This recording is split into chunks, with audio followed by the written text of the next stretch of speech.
Danica's POV. Napapansin kong walang masyadong tao dito sa bahay nila. Wala rin ako nakitang kahit anong litrato ng mga kamag-anak niya at napapansin ko rin na ako lang nag-iisang maid dito. Kami lang dalawa ni Sir Joaquin. Parang palasyo ng bahay niya sa sobrang laki pero parang walang nakatira. Gabi na ngayon at kasalukuyang kumakain si Sir Joaquin habang nakatingin lang ako sa kanya. Nag-iisip ako kung bakit mag-isa siya, kung bakit parang masyado siyang malungkot sa buhay. Tapos napakatahimik niya pa. Kumain ka na. Mahinang saad niya habang nakatingin sa hapagkainan. Hindi ako sumagot kasi diba hindi naman ako ang kinakausap, baka mapahiya pa ako. I'm talking to you. Kumain ka na ba? Hindi pa rin ako sumagot kasi yung tingin niya nasa pagkain pa rin. Nakakahiya kaya mapahiya no? At least answer my question. Kumain ka na ba? This time tumingin na siya sa akin. Ay, ako palang kausap niya. Ano ba naman to si Sir Joaquin? Parang tanga. Ay, ako palang kausap mo sir? Ha? Diyan ka kasi nakatingin sa plato niyo sir. Akala ko kung siya yung kinakausap mo eh. Parang baliw naman yun. Mahina akong sad sa kanya. At least, use your common sense. Tayo lang nandito sa bahay and do you think I'll talk to that plate? Are you out of your mind? Nalukot ang mukha ko sa sinabi niya. Loh, para namang sinasabi niyang baliw ako. Grabe to sa Sir Joaquin eh. Sorry naman po, tao lang at nagkakamali. Sad ko. Kumain siya ulit at hindi ako pinansin. Pero dumaan ng ilang sandali nagsalita na naman siya. Kumain ka ba? This time nakatingin na siya sa akin habang nagtatanong. Kumain na ako? Kumain na ako? Pagkatapos pasasabayin mo ako sa'yo. Tapos masasanay ako. Tapos mag-uusap tayo. Tapos i-chat mo ako. Tapos magre-reply ako. Pero wala pala akong cellphone kaya dito na lang tayo sa bahay mag-uusap. Tapos lalandiin mo ko. Ako naman si tanga, magpapalandi sa'yo. Tapos madadala ako sa mga banatan mong bulok. Kunwari mahal ako pero joke time lang pala. Tapos masasaktan ako. Tapos maghihiwalay tayo. Tapos babalik ka sa akin. Marupok ako kaya tatanggapin ulit kita. Tapos masasaktan na naman ako. Diba marupok ako? Di tatanggapin na naman kita ulit hanggang sa huli ako yung huling masasaktan. Sa'yo na lang kayo kumain ka no? Huwag kang pa-fall. Che, hiningal ako dun Kasi naman gano'n naman ang mga lalaki Para atang nagulat si sir sa sinabi ko. Kasi nanatiling tingin niya sa akin at napapikit-pikit pa. Parang tanga to si sir. Gandang-ganda siguro sa akin. What? What lang ang sagot niya sa sinabi ko? Grabe naman Grabe ka naman sir. Sa haba ng sinabi ko, what lang ang sagot mo? Bastusan? Nairita talaga ako sa mga taong ganyan. Napakabastos, grabe. Never mind. Prepare for this night. Pupunta mga kaibigan ko. Tumangon na lang ako. Parang nagulat pa ako kasi sa Sir Joaquin. May kaibigan? Wow, grabe naman yarn. Ano po bang gagawin ko sir? Tanong ko. Prepare beers and all wines. We'll drink. Magiinuman sila? Di sana all, magiinuman. Ilan kayo mga kaibigan na sir? Puro babae kaya? Ilang oras ang lumipas at dumating na rin ang kanyang mga kaibigan. May kasakasama itong mga babae na sa tingin ko naman ay puro malalandi. Kanina pa sila nakabitin sa kamay ng mga lalaki at halos ibigay ng sarili sa kanila. Grabe naman to, halos maghubad na nga sila. Sa isang sulok may nakita pa ako naglalaplapan. Grabe naman tong dalawang ito, hindi man na naghanap ng kwarto. Kailangan dito sila sa harap namin maglaplapan? Grabe, walang respeto sa mga walang jowa Joaquin, Brad, when are you gonna find yourself a woman? You're older than us yet you're still single. Sad ng lalaki may kayakap na babae. They are sweet and makikita mo talagang love nila sa isa't isa. Hindi katulad sa ibang mga babae dito. I won't get as to hit myself, Darius. You're lucky you found Lucy. She's not like those sluts, Darius. Umiling-iling lang si Darius at tinalikan sa pisngi si Lucy. Nakitang-kita ko parang bored na. Hayaan niyo na si Joaquin. He's enjoying his life. Binato ng lalaki mukhang estudyante pa lang sa Sir Joaquin na pulutan. Napakasaya nilang magkakaibigan habang nag-uusap. Ilang minuto na ang lumipas at yung mga babaeng nasa isang couch at nag-uusap habang nasa kabilang couch naman ng mga lalaki. Para sila mga batang nagbabatuhan. Ang saya nilang tingnan, sana magkaroon ako ng mga kaibigan ganyan. Hey maid, come here. Maid? Ako? Tinuro ko sarili ko at umirap ang babae at pinapunta ako. Napakamaldita niya Mukha naman siyang pokpok sa suot niya. Ano po yon? Tanong ko. Get me some coffee. Hurry. Napataas ang kilay ko. Sino siya para sigaw-sigawan ako? Hindi siya nagpapasweldo sa akin. Hindi po ako kumukuha ng orders ng iba, ma'am. Mahinahon kong saad. Kontratuhin niya ako parang wala akong dignidad ah. Excuse me, are you talking back? You're just a maid. Nangasar niyang saad. Yung ibang mga babae doon tumatawa din sa sinabi ng babaeng to maliban kay Lucy na parang hindi nagugustuhan ang pananalita ng babaeng to. Excuse me, pero dahil sa inasal mo, parang ikaw pa nagmumukha sa ating maid. Tingnan mo nga itsura mo, nakabihis ka ng magandang kasuotan pero nangangami basura ka pa rin. Napatigil sila dahil sa sinabi ko at hindi makapaniwalang babaeng ito sa sinabi ko. How dare you? Sigaw niya. Napatingin na rin sa amin ng mga lalaki at lumapit na nga sa amin sila Sir Joaquin. Her eyes are blazing with fire. Galit na galit siya at hindi makapaniwala. Kinuha niya isang bote ng alak at binuhos sa akin. Ayan, para makatikim naman ang sarili mo ng mamahaling alak. Dukha! Dahil sa ginawa niya para nandilim ang paningin ko, walang kahit sinong gagawa sa akin ng ganung bagay.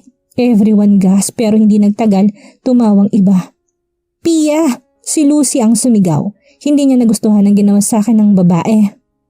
Nandilim ang paningin ko at nakita ko na lang na nakatumba na sa sahig ang babaeng nang bastos sa akin. Everyone shocked dahil sa ginawa ko, sinuntok ko siya sa mukha kay nakabulagta siya ngayon sa sahig. Nang mapalabas ko ng galit ko, napahawak ako sa bibig. OMG! Bakit po nakabulagta si ma'am? At bakit din po may dugo sa ilong niya? Lasing na lasing ba? Mahina kong saad. Serve her right. Saad ni Lucy tiningnan ng mga babaeng tumatawa sa akin kanina. Buti nga sa'yo, awayin mo na lahat, wag lang ang mga taga-probinsya dahil lalaban talaga kami dahi. What you did back there was so epic. Kanino pa tawa na tawa si Sir Joaquin? Kinakabahan ako sa kanya dahil namumula na siya sa kakatawa. Grabe, paano kaya ako mamatay ito kakatawa? Baka ako pang sisihin, nakakatakot naman dito, baka mapagbintangan pa ako. Aha, sir, tama na yan, okay na, huwag ka na pong tumawa. Nagiging kamatis na po yung mukha mo, sir. Mahina kong saad. Kinakabahan ako maputing mukha niya kaya kitang-kitang pagiging pula niya, gawa ng tawa niya. Gosh! Tawa pa rin siya ng tawa, kaya tumawa din ako para hindi siya magmukhang tanga. Bigla siyang napatigil ng tumawa ko. Kumunot ang noo niya pero patuloy pa rin ako sa pagtawa. Oh God, you sounded like a witch. Nahiya akong tumigil para raw ako mangkukulam. Grabe, nahiya na ako. Tinulungan ko lang naman siyang tumawa. Oh sige sir, magluluto muna ako ha. Babush! Dali-dali akong umalis sa harap niya. Nagsimula na akong magsaing. Ginamit kong rice cooker na sinasabi niya. Tinuruan naman niya akong gumamit nito dahil natatakot siyang baka mangyari ulit ang sunog. Aba, malay ko bang wala naman kasing ganito sa amin doon sa bukid. Hindi ko nga alam kung bakit nahihiyang iba sa sabihin taga-bukid sila. Ako, hindi ako nahihiya sa katotohanan dahil doon ako nanggaling. Doon ako nagkabuhay at lumaki. Bakit naman natin ikakahiyang ating pagkakakilanlan? Anyway, nakita kong dumaan sa harap ko sa sir na nakataplas lang. Grabe ang hat niya. Ang gwapo pa. Ang sarap pisilin ng utong niyang pink na pink. No, Danica, umayos ka na. Wag mong pipisilin ng utong niya. Maawa ka please. What the heck are you doing? Nabalik ako sa realidad ng buhay at nakita ko ang sarili kong pisil-pisil ng dalawang utong niya. Oh God! Lalamunin mo na lang ako ng buhay. Lupa, nagmamakaawa ko sa'yo. Lamunin mo ako ng buhay. Hindi ko alam kung dahil ba sa inis niya sa akin, kaya mapulang mga pisngi niya o dahil may iba siyang nararamdaman. Ay, bobo ka Danica. Umaasa ka may iba siyang nararamdaman Ang ganda-ganda ng mga dinadala niyang babae dito. Huwag mo kalimutang isa ka lang hamak na kasambahay, okay? Hindi ko mapigilang pagalitan ng sarili ko dahil sa katangahang ginawa ko. Great! Baka last day ko na ngayon sa trabaho. Ano ba naman kamay ka? Bakit mo pinipisil yung utong ni sir? Hayop ka, pinapahiya mo ko. Kinapalo kong kamay ko habang nakayuko. Hiyang-hiya na ako sa ginawa ko. Get away from me. Dumadugundong ang boses ni sir. Sa buong kabahayan, gulat na gulat ako at biglang napaalis sa harap niya. Ang bilis ng kilos niya umalis, wari galit na galit. Kabang-kaba ako at ang daming pawis ang lumalabas sa ulo ko. Ano na naman ba kasing katangahan ang ginawa ko? Grabe, nakakahiya na to. Ilang minuto may naamoy akong kakaiba. Naku po, ang sinaing ko. OMG, anong gagawin ko? Nasunog na? Sus ko Mariosep. Papagalitan ako nito. O baka matanggal ako sa trabaho, my goodness. Pero in fairness ha, ang pink ng utong na sir, ay naku Danica. Cut that crap. Isipin mo, maid ka lang ha? Huwag assuming wala ka sa isang pelikula. Naku, ano po bang gagawin ko dito? Sunog na. Teka, ano bang ginagawa ko sa amin nung kapag nasunog kong sinaingkot para hindi ako mapagalitan ni inay? Pinapakain ko sa mga isda namin. Teka, may isda ba dito? Nilibot kong aking paningin at may nakita kong malaking glass na punong-puno ng tubig at may lumalangoy na iba't ibang kulay ng mga isda. May orange, blue at kung ano-ano pa. Tamang-tama, ang talino ko talaga. Tinanggal kong lahat ng kanin sa lalagyan. Ang init pa pero nilagyan ko ng tubig at hinayaan na lumamig. Na lumamig na ito, unti-unti ko itong pinapakain sa mga isda. Noong una hindi pa nila ito pinansin pero ng kalaunan, unti-unti na silang kumakain. Ang saya-saya nilang tingnan. Buti na lang ang talino ko. Kain na kayo mga fishy cutie, okay? Huwag mahihiya, marami pa dun oh. Mua-mua. Para hindi makita ang mga kaning lumilitaw sa glass, kinuha kong iba at dinala sa lababo. Hindi naman kasi nila mauubos yun. Nilagay ko sa isang plastic ang natitirang kanin. Hindi naman kasi pwedeng itapon, masamang magtapon ng pagkain. Iisipin ko lang bukas kung anong gagawin ko sa pagkain. Nagsaing ulit ako at this time, binantayan ko ito ng maayos. Nang tumingin ako sa malaking glass, kinakabahan ako dahil nag-ibang kulay na tubig nito, parang may halong gatas na ewan. Hala, anong gagawin ko? Hindi ko naman siguro yun kasalanan, no? Lo, bahala na yan. Wala namang ebidensya ako naglagay ng kanin, kaya nagkaganyan ng tubig. Ilang oras ang lumipas at tinayaan ko na lang tubig na magkaganon. Kinakabahan ako kasi unti-unting nawawala ng buhay ang mga isda. Nakakaawang mga isda. What the heck happened to my aquarium? Nagulat ako nang biglang sumigaw si Sir Joaquin pero pinagpapatuloy ko lang ang pagwawalis ko. Alam ko namang hindi ako ang kinakausap ni Sir Joaquin. Saka hindi ko naman alam kung ano yung aquarium na pinagsasabi niya. Maid, come here! Maid? Maid? Ako yun diba? Dali-dali akong pumunta sa kinaroroonan niya at nakita ko mga walang buhay na mga isda. Ang lakas ng kabog ng dibdib ko. Oy sir, haha, kumusta? Mustang buhay, aha? Hindi ko alam kung ano sasabihin ko sa kanya kasi ang talas-talas ang tingin niya sa akin. Wari galit na galit at gusto akong sakalin. What happened? Why are they dying? Napakurap-kurap lang ako kasi sumasakit ang dibdib ko habang makita ang mga lumulutang-lutang na walang buhay na isda. Bakit siya nagkakaganyan? Kasalanan ko ba? Hindi ko naman alam na magkakaganyan sila eh.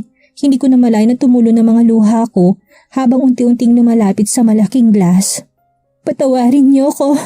Hindi ko naman alam na magkakaganyan kayo. Patawad. Humahagulhol ako habang nakayakap sa malaking glass. Ang sakit na dibdib ko. Awang-awa ako sa mga isda. Hey, may naramdaman ako may humawak sa balikat pero winakli ko to. Yes, oo. Ako pumatay sa kanila kasi pinakain ko sila ng sunog na kanin. Yes, mamamatay isda ako, okay? Pwede mo na akong ipakulong. Humagulhol ulit ako habang tinuro-turong sarili ko. Oo, what? Kanina pa ako umiiyak dito sa kwarto. Awang-awa ko sa mga isdang pinatay ko. Hindi ko naman kasi alam eh. Pinapakain kasi namin ng mga tilapia namin sa bundok ng kanin at kinakain naman nila. Iba pala dito. Pinahiran kong luha ko. Mag-grocery pa ako eh. Hindi ko kasi makita si sir kanina pagkatapos nung nangyari. Sabi lang niya, "Oh God, I can't believe you." Tapos umalis. Siguro baka kapag balik niya, fire na ako. Nakakaiyak naman. Ayaw ko pa munang bumalik sa probinsya namin. Makikita ko na naman ang ex kong pinagpalit ako sa mukhang hipon. Lumabas ako ng kwarto at kumuha ng perang sa ibabaw ng lamesa. Sinabihan na pala ako kanina ni sir na mag-grocery pag wala na akong ginagawa. Nag-iwan lang din siya sa akin ng pera. Nagbihis na ako at pumunta sa sakayan ng jeep. Hindi ko pa kabisadong lugar na to kasi bago lang ako pero hindi naman ako takot. Pwede naman ako magtanong sa mga tao dito. Paano pang bibig kung hindi lang naman gagamitin, di ba? Kuya, psst, kuya. Tawag ko kay kuyang nakatayo lang na para bang mahinihintay. Sasakay rin siguro to ng jeep. Ano yun, Ginang? Dalian mo dahil nagmamadali ako. Parang galit pa niyang sagot habang tinitingnan ang suot ko mula baba hanggang pataas. Aba, nakakainsulto to ah. Gusto ko sanang bigwasan pero napatingin din ako sa suot ko. Ang saya ko na halos abot na ang sementong tinatayuan ko ngayon at naka-jacket din ako na kulay itim. Naku, tingnan mo lang kuya kapag nagsuot ako ng mga sexing damit, baka mapawaw ka. Wala kuya, sige bye. Nakakainsulto kasi eh. Tiningnan ba naman ako mula ulo hanggang paa? Siya nga eh, mukhang paa. Che! Makaalis na nga, nagtanong na lang ako sa ibang tao kung saan ang sakay ng jeep papuntang palengke dahil nagmamadali na talaga ako. Nang makasakay na ako, umupo ako sa tabi ng dalawang lalaki. Ano, kailan natin gagawin? May narinig ako nagbubulungan sa tabi, ngunit hindi ko nalang pinansin to. Doon sa may wala masyadong tao, hintayin mo lang signal ko. Nagpatuloy pa rin sila sa pagbubulungan. Nahihimigan kong nanginginig ang boses ng isa, napatas ang kilay ko. Parang may gagawin siyang nakakaba. They seem very suspicious. Ay wow, English yun ha? Lumingon ako sa kanila kaya't napuntang atensyon nila sa akin. Ano tinitingin-tingin mo dyan? Nakikinig ka ba sa pinag-uusapan namin? Mahina pero pagalit na sad sa akin ng lalaking balbas sarado. Aba, porket may itim siya at malaki ang katawan, may karapatan na siyang away-awayin ako? Sino ba siya dito? Excuse me kuya ha? Hindi porket mukha kang kapre halos hindi ka na makita dahil sa sobrang itim mo, gaganyanin mo na kami magaganda? Kung magbubulungan kayo, siguraduhin yung hindi ko maririnig. Hello? Nasa jeep kaya tayo? Saad ko habang nakataas ang kilay. Hindi tayo dapat nanalait sa kapwa natin tao pero never mind. Hindi naman siya mukhang tao, saka dinidescribe ko lang siya. Abat, hindi na siya nakapagsalita na nagsimula ng umandar ang jeep. Ano ka ngayon? Malaking lugar na to't may nadaanan kaming shortcut at parang pagmamayari ng isang pamilyang lugar dahil mga jeep lang ang dumadaan dito sa kaisang bahay lang nakita ko. Tapos puro bakod na lang at puro mga damo. Sige na, ngayon na habang hindi pa tayo nakakalagpas sa lugar na to. Narinig ko ulit na bulong ng isa. Kumunot ulit ang noo ko. Ano bang pinagsasabi ng mga to? Kanina pa sila ha? Hindi ko alam kung anong nangyari pero nagsisigawan ng mga tao sa loob. Hold up to! Lumingon ako sa likod ko at nakita kong dalawang lalaking may hawak na baril. Sus Mario, Santissima! Walang gagalaw sa inyo ng masama kung ayaw nyo sumabog ang mga ulo nyo. Sigaw ulit ng malaking maitim na mama sa amin habang nakatutok ang baril sa mga pasahero. Ikaw, ipagpatuloy mo lang ang pagmamaneho. Huwag kang hihinto kung ayaw mo may dugong dadanak sa lugar na to. Sigaw niya. Pero may himigan mo sa boses niya na parang kinakabahan siya sa kanyang ginagawa. Maybe, hindi sanay o ngayon lang ginawa. Ano tinitingin-tingin mo dyan? Akin ang gamit mo! Sigaw sa akin ng mamang kasama nung maitim na mama. Gulat na gulat ako kaya naibigay ko kagad ang bag ko. Naku po, huwag niyo po akong sasaktan. Pasensya na po sa nasabi ko kanina sa kasama mo. Galit po ba kayo dahil sinabihan ko pong maitim siya? Totoo naman po eh. Just accept the truth po, it will set you free.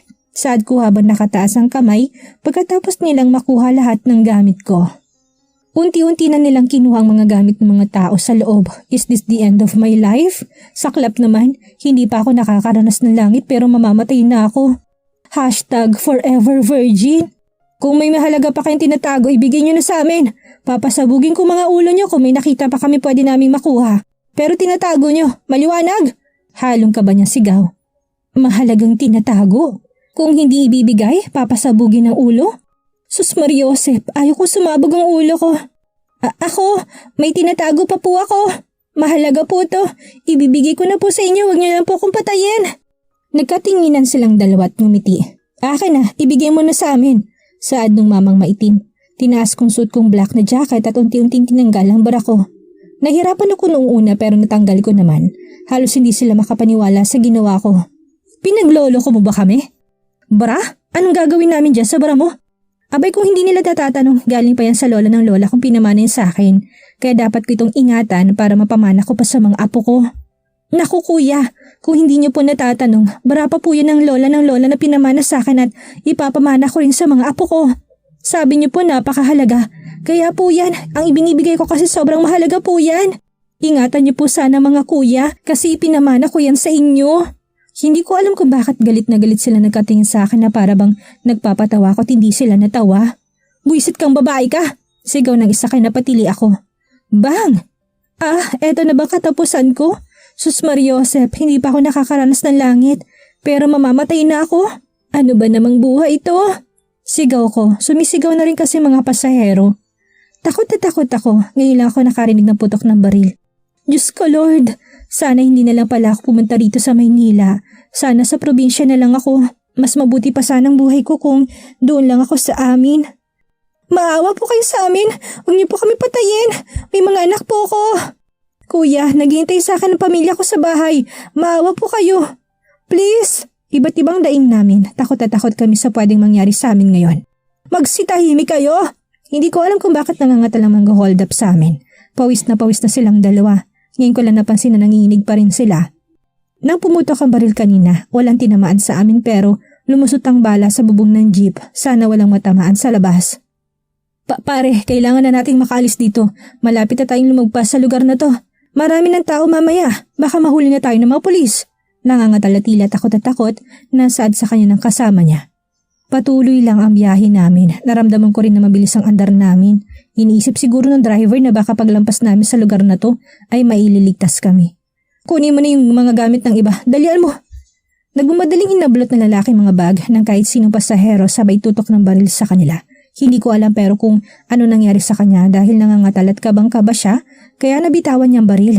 Dahil na rin sa takot at kaba, dali-dali ko rin itong kinuha tinutok sa kanya at bigla siyang nagtaas ng kamay at nabitawan ng mga bag na hawak niya. Tinutukan naman ako ng baril ng kasama niya. Kabang-kaba ako, hindi ko alam kung ano magiging reaksyon ko kasi malapit na sa utak kong baril. Nilibot kong paningin ko sa mga pasahero.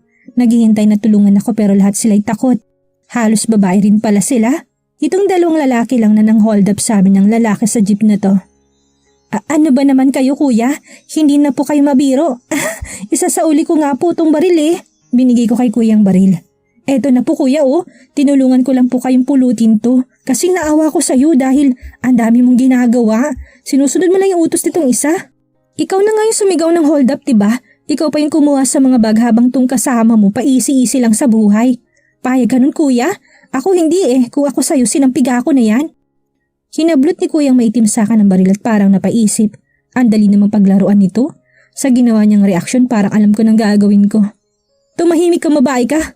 Tomas, dalian mo dyan. Huwag kang pagtanga-tanga. Malapit na tayong lumagpas. Sigaw ng lalaki kay kuyang maitim. O kuya o, payag ka nun, tanga ka raw. Sino ba yan para tawagin kang tanga kuya? Pinapakain ka ba niyan ha? Binibigyan ka ng sahod para utos-utusan ka? Naku kuya, huwag kang papayag sa ganyan. Saad ko kay kuya at dahan-dahang lumapit sa kanya at nanatiling nakatutok naman ang baril sa ulo ko. Takot at takot ako sa ginagawa ko ngayon. Ang lakas ng kabog ng dibdib ko. Parang ang lalabas na sa dibdib kong puso ko. Ano ba Thomas? Naniniwala ka sa tangang babaeng yan? Kaya ka iniwan ng asawa mo eh kasi bobo ka. Dalihan mo dyan. Bobo, tanga, inutil, halika na. Doon ata sa sinabi niyo na kasamahan niya kaya na-trigger si kuya. Kawawa naman pala to. Hindi ako bobo, seryo. Sino ka ba para utusan ako? Amo ba kita? Sampid ka lang naman sa pamamahay ko. Unti-unti ako bumalik sa kinaroroonan ko. Tinutukan ni Mang Thomas ng baril si Mang Seryo. Kaya ang resulta para na sila nagpapatayan. Ano ba Thomas? Huwag ka nga muna maging bobo ngayon. Mahuhuli tayo sa ginagawa mo eh. Hindi na nakikinig sa kanya si Mang Tomas. Nanatiling hawak nito sa baril. Nanginginig at hindi ko alam kung dahil ba sa galit o takot. Mahuhuli talaga tayong dalawa, seryo. Pagod na ako sa mga pinapagawa mo sa akin. Hindi ako masamang tao, seryo. Ikaw ang gumawa sa akin ito. Ngayon, ilang minuto na lang at lalagpas na tayo sa lugar na to. Marami ng tao at may mga traffic aid na rin sa daan. Mahuhuli tayong dalawa, seryo. Galing ni Mang Tomas, pang Hollywood. Kitang-kita sa mukha niya na ayaw na niya sa ginawa niya. Mabait naman pala si Mang Tomas eh. Ito lang talaga si Mang Seryong kontrabida. Hanggang sa lumagpas na kami sa lugar at nangyari nga ang sinabi ni Mang Tomas. May humuli sa kanila dahil nagsimula na kami magsigawan. Sa loob at narinig ito ng mga tao at may nagsumbong sa pulis. Pinara kami at doon na sila nahuli. Hindi na kasi makagalaw si Mang Seryo dahil nakatutok sa kanyang baril ni Mang Tomas. Binanta nito na kapag gagalaw siya ay babarilin siya nito. Naku iha, salamat sa ginawa mong kabayanihan sa loob kanina. Mabuhay ka sana hanggang kailan mo gusto iha. Saad ng lola sa pagbaba namin sa jeep. Naku, wala po yun lola. Ginawa ko lang dapat kong gawin kasi kung ikaw namang nasa kalagayan ko, gagawin mo rin naman yun, hindi ba? Nginitaan lang ako ni lola. Iha, ang kasiyahan mo nasa tabi mo lamang. Kung ano kanya magiging kamalian, sa'yo sana'y patawarin mo. Makahulog ang saad ni lola bago umalis. Ha? Ano pinagsasabi nun? Ano ba naman to si lola? Ang gulo niya? Isip ko. Miss, ikaw ba yung tinutukoy nilang babae kanina na kumausap sa mga holdapper? Nagulat ako nang bigla ko nilapitan ng mga polis. Diyos ko, baka akala nila kasama ako sa mga holdapper na yun dahil kinausap ko sila. Naku, manong pulis, hindi po ko kasamahan ng mga yun. Isa po ko mabuting anak ng bansang Pilipinas. Hindi po ako makasalanan. Halos naiiyak na ako nagpapaliwanag sa kanya. Iha, sumama ka sa amin sa presinto. Buisit na buhay naman oh. Ano kaya mangyayari kay Danica? Bakit kaya kailangan niya sumama sa presinto? Yan ang ating aalamin sa susunod nating kabanata.